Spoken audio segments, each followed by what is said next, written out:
अपना उत्तर प्रदेश का ये खास बुलेटिन। चलिए बुलेटिन की शुरुआत करेंगे आज की कुछ खास बड़ी खबरों के साथ। लखनऊ में आयोजित एक विशेष समारोह में राष्ट्रपति द्रौपदी मुर्मू ने ब्रह्मा कुमारीज के वार्षिक थीम 2025-26 विश्व एकता और भरोसे के लिए ध्यान का औपचारिक शुभारंभ किया। ये कार्यक्रम आध्यात्मिक जागरूकता, वैश्विक शांति और मानवीय एकजुटता को बढ़ावा देने के उद्देश्य से आयोजित किया गया। राष्ट्रपति मुर्मू लखनऊ पहुंची तो उत्तर प्रदेश की राज्यपाल आनंदीबेन पटेल, मुख्यमंत्री योगी आदित्यनाथ, उप मुख्यमंत्री केशव प्रसाद मौर्य और उप मुख्यमंत्री ब्रजेश पाठक ने उनका स्वागत किया। राज्य के प्रोटोकॉल के साथ हुए स्वागत समारोह में वरिष्ठ अधिकारियों और ब्रह्मा कुमारी संगठन के प्रतिनिधि भी मौजूद रहे। और संस्कृति ने सदैव विश्व को वसुधैव कुटुंबकम का संदेश दिया है, अर्थात संपूर्ण विश्व हमारा परिवार है। आज जो विश्व कई चुनौतियों का सामना कर रहा है, तब ये विचार और अधिक प्रासंगिक बन गया है। मुझे विश्वास है कि इस महान संकल्प को सिद्ध करने के लिए इस अभियान का प्रभावी योगदान रहेगा। मैं इस अभियान के शुभारंभ के लिए ब्रह्मा कुमारीज परिवार के सभी सदस्यों को बहुत बहुत बधाई देती हूँ। भारत सरकार भी समाज को अधिक समावेशी, शांतिपूर्ण, स्वस्थ और मूल्य आधारित बनाने के लिए अनेक महत्वपूर्ण कदम उठा रहे हैं। योग और ध्यान को वैश्विक स्तर पर बढ़ावा देना एवं अंतर्राष्ट्रीय योग दिवस का नेतृत्व ऐसे ही कदम है। राष्ट्रीय शिक्षा नीति में मूल्य आधारित शिक्षा, जीवन कौशल और मानवात्मक सुदृढ़ कार्य समावेशी भी इसका एक कदम है। भारत सरकार ने मिशन लाइफ की शुरुआत की है, जो पर्यावरण के प्रति जागरूक जीवन शैली का अभियान है। महिला सम्मान, आत्मनिर्भरता और सामाजिक समावेश के लिए विभिन्न राष्ट्रीय कार्यक्रम चलाया जा रहा है। G20 समिट को भारत ने 2023 में आयोजित किया था। उसका थीम था one earth, one family, one future. ये सभी पहल इसी दिशा में एक महत्वपूर्ण संदेश देती है। ये हमारे लिए एक गौरव का क्षण है जब हम विश्व एकता एवं विश्वास के लिए ध्यान जैसे महत्वपूर्ण थीम को लेकर के एक बड़े अभियान का शुभारंभ करने जा रहे हैं। तब इस कार्यक्रम का शुभारंभ करने के लिए देश की माननीय राष्ट्रपति जी का सानिध्य और उनका मार्गदर्शन ब्रह्मा कुमारी से जुड़े हुए आप सभी साधकों, प्रशिक्षकों को प्राप्त हो रहा है, क्योंकि एक राष्ट्र के संवैधानिक प्रमुख के साथ ही राष्ट्रपति जी का जीवन एक शिक्षक के रूप में भी प्रेरणादायी रहा है। आपने देखा होगा कि उन्होंने एक शिक्षक के रूप में अपने जीवन को आगे बढ़ाया, फिर जन सेवा के भाव से पार्षद से लेकर के और राष्ट्रपति भवन की उनकी यात्रा संघर्ष की एक बड़ी गाथा है, जो हर भारतीय के लिए एक नई प्रेरणा है। हम लोग बहुत पहले से ही इस बारे में मानते आए हैं और जो भारत की ऋषि परंपरा की भी मान्यता रही है कि मन एवं मनुष्याणाम कारणम बंध मोक्षयो, व्यक्ति के बंधन और मोक्ष का कारण उसका मन है। और सदगुरु रविदास जी महाराज ने भी कहा कि मन चंगा तो कठौती में गंगा, यानी मन की बहिर्मुखी वृत्ति को अंतर्मुखी जो व्यक्ति कर लेगा वह न केवल आत्मिक संतुष्टि का लाभ प्राप्त कर सकता है, बल्कि विश्व कल्याण का मार्ग भी वही प्रशस्त कर सकता है। आज दुनिया में जो भी आतंकवाद है, उपद्रव है, अराजकता है, इसके पीछे मन की चंचल वृत्तियां, आज जहां भी हमें अराजकता देखने को मिलती है उसके पीछे वह वृत्तियां हैं जो बहिर्मुखी वृत्ति है, जो उसे नकारात्मकता की तरफ लेके जाती है। एक पक्ष है जीवन का जो सकारात्मक पक्ष की ओर उसे ले जाता है, अच्छे कार्य करने की प्रेरणा देता है, और दूसरा पक्ष है जो उसे नकारात्मकता की ओर लेके जाता है। जैसे भारत की परंपरा ने सदैव से कहीं पे राक्षसी वृत्ति के रूप में, आज आतंकवाद के रूप में उसे माना है, और उसके खिलाफ उस लड़ाई को भौतिक रूप से भी और आध्यात्मिक रूप से भी लड़ने का कार्य कर रहा है। और याद करिए, जब 2014 में देश के प्रधानमंत्री के रूप में मोदी जी ने नेतृत्व संभाला था, तब उन्होंने भारत की योग की विधा को यूएनओ से मान्यता दिला करके 21 जून की तिथि को विश्व योग दिवस के रूप में भी मान्यता दिलाई थी। पूरा भारत प्रधानमंत्री जी के प्रति इस बात के लिए हृदय से आभारी है कि उन्होंने भारत की योग की विधा को, ऋषि परंपरा के इस प्रसाद को वैश्विक मान्यता दिलाई।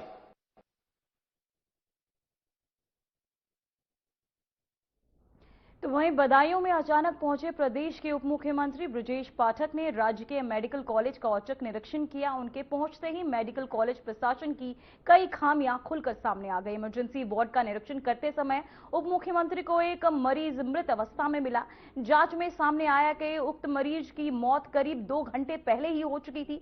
सुबह उसे रेफर किया गया था, लेकिन एम्बुलेंस या किसी अन्य साधन की व्यवस्था न होने के कारण वो अस्पताल में ही ना जा सका और बेड पर ही उसकी मौत हो गई। हैरानी की बात यह रही कि मौत के बावजूद मृतक को इमरजेंसी वार्ड से हटाया भी नहीं गया। ये दृश्य देखकर उप मुख्यमंत्री बृजेश पाठक भड़क उठे। उन्होंने तत्काल प्राचार्य को निर्देश दिया कि अपनी गाड़ी से मृतक के शव को उसके गंतव्य तक पहुंचाने की व्यवस्था की जाए। निरीक्षण के दौरान मेडिकल कॉलेज की सफाई व्यवस्था पर भी उप मुख्यमंत्री को बेहद खराब मिली, जहां इस पर उन्होंने नाराजगी जाहिर करते हुए आदेश दिया कि सफाई व्यवस्था संभालने वाली एजेंसी को 1 महीने का वेतन रोक दिया जाए।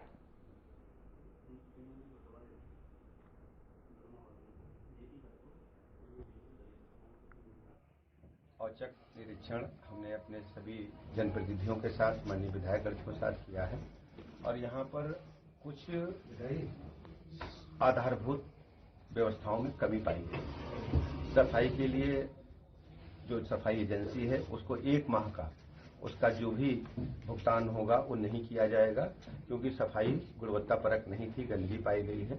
मेंटेनेंस को लेकर के प्रधानाचार्य महोदय से हमने कहा है कि इसका प्रस्ताव प्रस्तुत करें, पूरी तरह से बिल्डिंग को गरिमा के अनुरूप बनाएं, जो मानक के अनुरूप बनाएं। और बदायूं मेडिकल कॉलेज में मरीजों को रिफर करने की जो परंपरा है, इसको हम स्वीकार नहीं करेंगे। जितने भी पद खाली हैं, प्रधानाचार्य महोदय को हमने अधिकार दिया है, और प्रदेश के सभी मेडिकल कॉलेजों के प्रधानाचार्य को, पहले ये शासन का अधिकार था, हमने अभी इनको अधिकार दिया है कि जितने पद खाली हैं उनको भरें, और ये इनकी जिम्मेदारी है कि गुणवत्तापरक ढंग से जो क्वालिटी एजुकेशन हमें देना है, तो जितने भी यहाँ पर शिक्षक भर्ती किए जाएं उनको बेहतर ढंग से उनको अपॉइंट करें, और चिकित्सा व्यवस्था को भी गुणवत्तापरक बनाएं, और 1 माह में हम रिपोर्ट फिर इनसे लें। तो वहीं भारतीय जनता पार्टी ने उत्तर प्रदेश के 14 जिलों के नए जिला अध्यक्षों की सूची जारी कर दी है। इसमें कौशांबी जिले से एक बार फिर धर्मराज मौर्य को जिला अध्यक्ष की जिम्मेदारी दी गई। बताया जा रहा है कि धर्मराज मौर्य ने कार्यकाल में उनके संगठनात्मक कौशल और पार्टी के समर्पण को जमीनी स्तर पर सक्रियता को देखते हुए बीजेपी नेतृत्व में एक बार फिर उन पर भरोसा जताया, जहां डिप्टी सीएम केशव प्रसाद मौर्य ने गृह जनपद में धर्मराज मौर्य की पुनः ताजपोशी की खबर जैसे ही सामने आई, उनके समर्थकों में खुशी की लहर दौड़ पड़ी। जिलाध्यक्ष आपको बताते चले, धर्मराज ने कौशांबी आगमन पर कार्यकर्ताओं ने भव्य स्वागत किया, जहां लेदरी पुल के पास कार्यकर्ताओं ने उन्हें फूल मालाओं से लाद कर स्वागत किया। वहीं उनका काफिला जैसे जैसे आगे बढ़ा, जगह जगह पार्टी कार्यकर्ताओं और स्थानीय लोगों ने गर्मजोशी के साथ अभिवादन किया। वहीं मंजनपुर चौराहे पर भी पार्टी पदाधिकारियों और युवाओं ने उनका जोरदार स्वागत किया और शुभकामनाएं भी दी। जनता पार्टी के राष्ट्रीय नेतृत्व, प्रदेश नेतृत्व का और क्षेत्र नेतृत्व का हृदय से आभार व्यक्त करता हूं कि मुझ जैसे छोटे कार्यकर्ता को पुनः कौशाम्बी का नेतृत्व सौंपा है। इसके लिए पूरे नेतृत्व को हृदय तल की गहराइयों से आभार और धन्यवाद प्रकट करता हूं। निश्चित रूप से जिस प्रकार से नेतृत्व ने मेरे ऊपर विश्वास करके कौशाम्बी की कमान पुनः सौंपी है, मैं पार्टी की आकांक्षाओं पर खरा उतरने का सदैव प्रयास करूंगा और अपने कार्यकर्ताओं के दम पर, अपने पदाधिकारियों और जो देवतुल्य कार्यकर्ता हैं और मेरे जो जनप्रतिनिधि हैं, उनके साथ मिल करके पार्टी को नई ऊंचाइयों तक पहुंचाने का कार्य करूंगा और पार्टी की आकांक्षाओं को पूरा करने का प्रयास करूंगा। तो वहीं देवरिया में विधानसभा निर्वाचन नामावली के विशेष पुनरीक्षण अभियान का 100% काम हो गया है पूरा, जहां इसके बाद यूपीएस स्कूल हिंदापुर और सहायक उपाध्यक्ष, आपको बता दें बीएलओ संतोष कुमार और गुप्ता को जिलाधिकारी दिव्या मित्तल ने सम्मानित किया, जहां डीएम ने उन्हें माला और शॉल उड़ाकर सम्मानित किया। संतोष कुमार गुप्ता ने घर घर जाकर मतदाता सत्यापन, नए नाम जोड़ने और अभिलेख अध्ययन का कार्य समयबद्ध और गुणवत्ता के साथ पूरा किया। वहीं प्रशासन ने उनके प्रयासों की सराहना भी की है।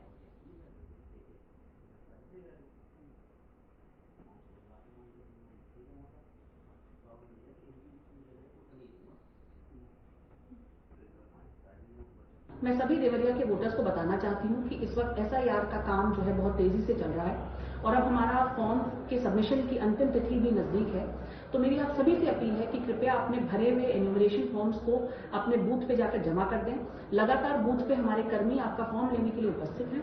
यदि आपकी कोई भी परेशानी है तो आप अपने ईआरओ से, हमसे, अपने बीएलओ से संपर्क कर सकते हैं। ये फॉर्म्स ऑनलाइन भी उपलब्ध हैं, आप ऑनलाइन भी इनको भरकर जमा कर सकते हैं। वोटर लिस्ट में शामिल होने के लिए इन फॉर्म्स का आपका समय से जमा करना बहुत आवश्यक है। तो कृपया जिससे भी अगर आपको हमसे कोई मदद चाहिए तो हमारे हेल्पलाइन नंबर्स हैं, आप हमसे संपर्क करते हुए इन फॉर्म्स को भरकर उनको जमा करना अवश्य सुनिश्चित करें।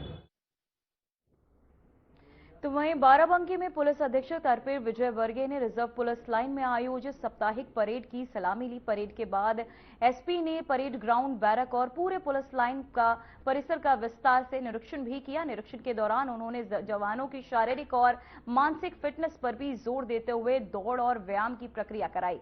एसपी ने सभी पुलिसकर्मियों के टर्न आउट, अनुशासन और परेड में एक रूपता की गहन समीक्षा की। वहीं रिक्रूट आरक्षियों की ड्रिल, अनुशासन और शारीरिक क्षमता का भी परीक्षण किया गया और बेहतर परीक्षण के निर्देश दिए गए। एसपी अर्पित विजयवर्गीय ने यूपी 112 पीआरवी वाहनों का निरीक्षण कर आवश्यक उपकरणों की उपलब्धता, वाहन रखरखाव और साफ सफाई की स्थिति पर विशेष ध्यान देने के निर्देश भी दिए। इस दौरान सीओ नगर संगम कुमार, परिसर निरीक्षक और राजेश कुमार समेत पुलिस लाइन के अधिकारी और कर्मचारी भी मौजूद रहे।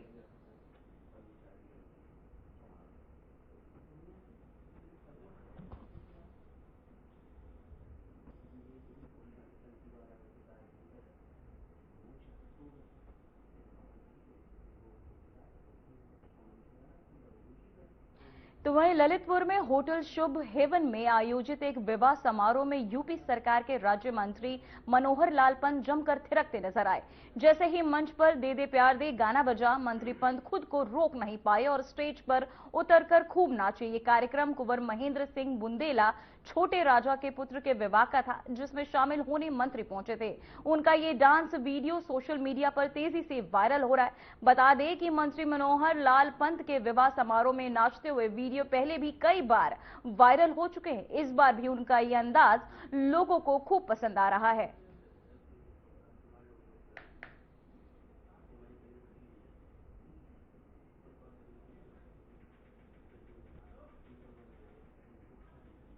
तो वहीं खबर हमीरपुर से, जहां सहायक विकास अधिकारी मोहित कुमार की तहरीर पर राट कोतवाली में अज्ञात लोगों के खिलाफ मुकदमा दर्ज किया गया। 25 नवंबर को रात के बीएनबी इंटर कॉलेज में आयोजित सामूहिक विवाह में बारातियों, आपको बताते चले, बारातियों ने चाउमीन, आलू बोंडा और चिप्स की जमकर लूट की, जिसका वीडियो इंटरनेट पर तेजी से वायरल हुआ। भगदड़ के दौरान एक बच्चा गर्म चाय से झुलस भी गया। वीडियो में सामने आने के बाद पुलिस अब फुटेज में देखकर लोगों की पहचान कर रही है और जांच में जुट गई है।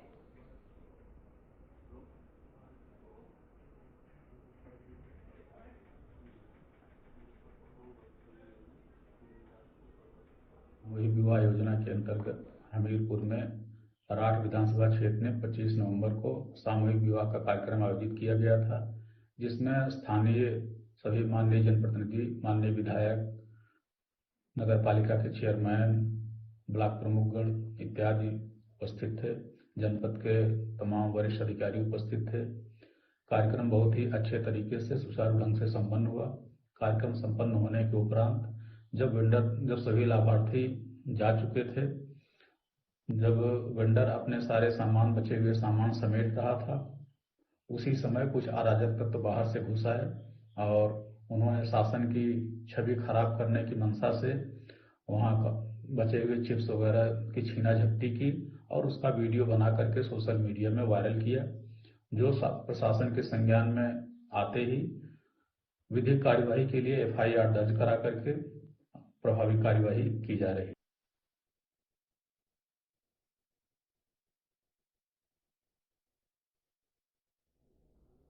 तो वहीं आजमगढ़ के सिधारी थाना क्षेत्र में स्थित एक निजी रामा अस्पताल फिर विवादों में आ गया है। 4 वर्षीय बच्चे के इलाज में टाल मटोल और लापरवाही को लेकर परिजनों ने डॉक्टर और अस्पताल प्रशासन पर गंभीर आरोप लगाए।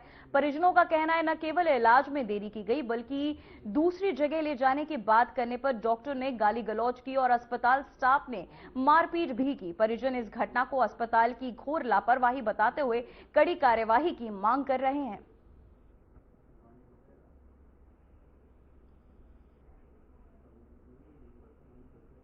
हुआ लफड़ा हुआ है, भतीजा का ऑपरेशन हुआ है तो नहीं करे है, तो काले 1 बजे के बात रही है, तो कहना कि 10 बजे राती के हुई, 10 बजे राती के ना लोग कही ना, फिर कहा कि 12 बजे राती के हुई, तो 12 बजे ना कही ना, तो कहा कुछ खिया पिया था भी नहीं कोई 9 बजे, तो 9 बजे भी नहीं कहना हुई, तो फिर पूछल गल तो कहता कि कुछ मत खिया 9 बजे हुई, तो फिर ना खियल, तो फिर जब पूछल गल कि कब हुई, तो कहता कि अब 9 बजे राती के हुई।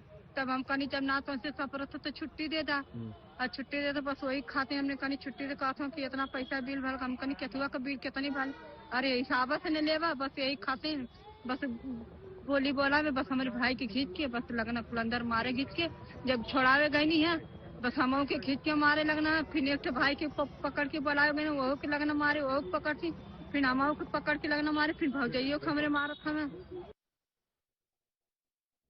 तो वहीं बलिया के रामलीला मैदान में एक मांगलिक कार्यक्रम के दौरान स्टेज टूटने का हादसा सामने आया। विधायक केतकी सिंह ने ससुर और बीजेपी बलिया जिला अध्यक्ष संजय मिश्रा वर वधू को आशीर्वाद देने स्टेज पर पहुंचे थे। स्टेज पर ज्यादा लोड होने के कारण अचानक मंच टूट गया और वर वधू सहित सभी लोग नीचे गिर गए। इस हादसे के साथ मौजूद पूर्व प्रधान का पैर भी फ्रैक्चर हो गया। वीडियो सोशल मीडिया पर वायरल हो रहा है और प्रशासन मामले की जांच में जुटा हुआ है।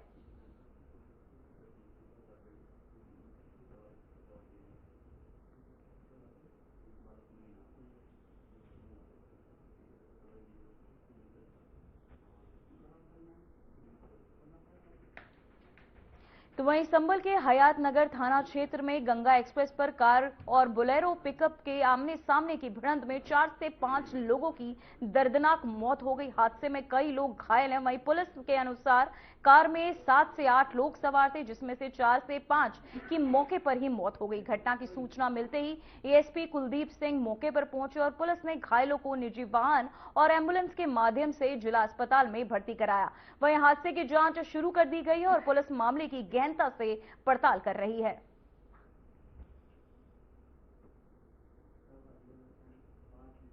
संभल के गंगा एक्सप्रेस पर एक सड़क हादसा हुआ है, कितने लोगों की कैजुअलिटी हुई है और क्या घटना?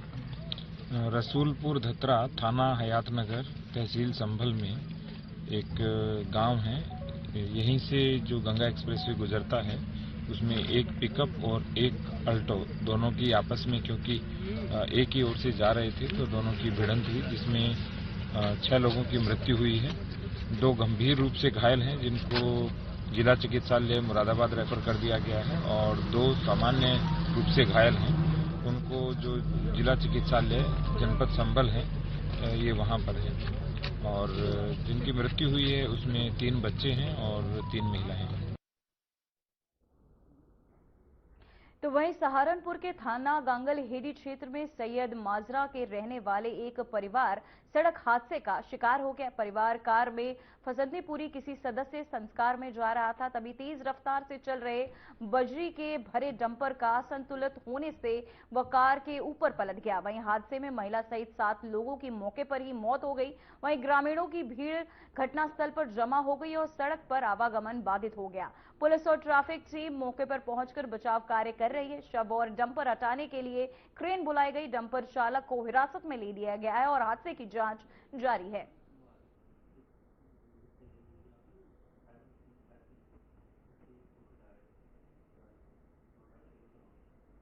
कराना है कि आज सुबह 10 बजे के आसपास थाना गागलहेड़ी क्षेत्र में एक ट्रक जो है अनियंत्रित होकर एक पैसेंजर कार के ऊपर गिर गया। अभी तक इसमें 4 लोगों के मरने की जो है बात संज्ञान में आई है। ये चारों लोग जो हैं ये वहीं ग्राम सोना माजरा के रहने वाले हैं। इसमें जो है तुरंत पुलिस एवं प्रशासन द्वारा बचाव का कार्य किया गया। सुसंगत धाराओं में अभियोग पंजीकृत करके इसमें अग्रिम वैधानिक कार्रवाई की जा रही है। सर, अभी तक जांच में पता चल पाया कि बच्चे थे, बड़े थे, कितनी उम्र के लोग थे? ये करीब इनकी उम्र जो है विक्टिम्स की 35, 40, 55 के आसपास जो अंदाजा लगाया जा रहा है। बाकी जैसे कोई इन्फॉर्मेशन होगी हम आपको अपडेट करेंगे। कहाँ से कहाँ जा रही थी, ये पता चल पाया सर? ये भी देखिए संभवतः अपने किसी शायद फैमिली फंक्शन में जा रहे थे, लेकिन ये सारी अभी प्रिलिमिनरी है। फिलहाल हमारा जो प्रायोरिटी है वो बचाव राहत का कार्य कर रहा है। सर गिरफ्त में है और ड्राइवर का क्या हुआ? उसमें काफी दुखद घटना हुई है। एक डंपर जा रहा था वहां से हाईवे के नीचे जो अंडरपास है, दूसरी साइड से गाड़ी जो आ गई, उसमें 7 लोग सवार थे। तो काफी गंभीर घटना है। अभी हम लोग जाएंगे, मौके पे जाएंगे, क्या इश्यू है, किस कारण से घटना हुई। सर फिलहाल कैसी स्थिति है? लोगों पे क्या ट्रैफिक या जाम की? वहाँ भी जाम लगा है। डीएम और एसएसपी दोनों लोग मौके पर हैं। बात हो रही है, वहाँ पे बातचीत हो रही है जाम खुलवाने के लिए। सर क्षेत्रवासी बता रहे हैं कि ओवरलोड नहीं, ओवरलोड नहीं था, उसके कागज चेक कराए थे। डीएम साहब से बात हुई है, उन्होंने कहा कि कागज पूरे हैं, गाड़ी पे नंबर प्लेट भी है, सारी चीजें हैं, कुछ ऐसा इलीगल नहीं था। ये बस चालक दुर्भाग्यपूर्ण रहा। चालक भी ठीक था, होश हवास। टैंकर का दुर्घटना, डंपर।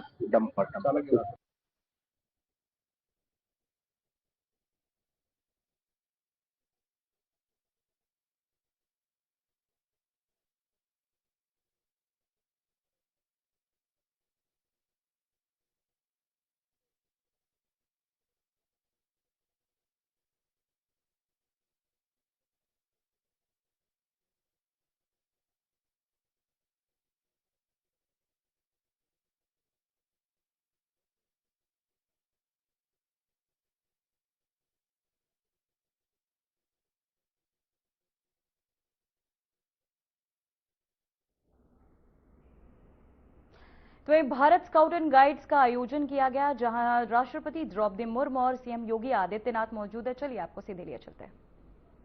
75 साल की जर्नी, आज grand finale of the diamond jubilee jamboree and 19 national jamboree of the Bharat scout and guides का क्लोजिंग सेरेमनी, जहां पर भारत के 35,000 युवा युवतियां इस जैम्बोरी में भाग ले रहे हैं। The closing ceremony will be started very shortly.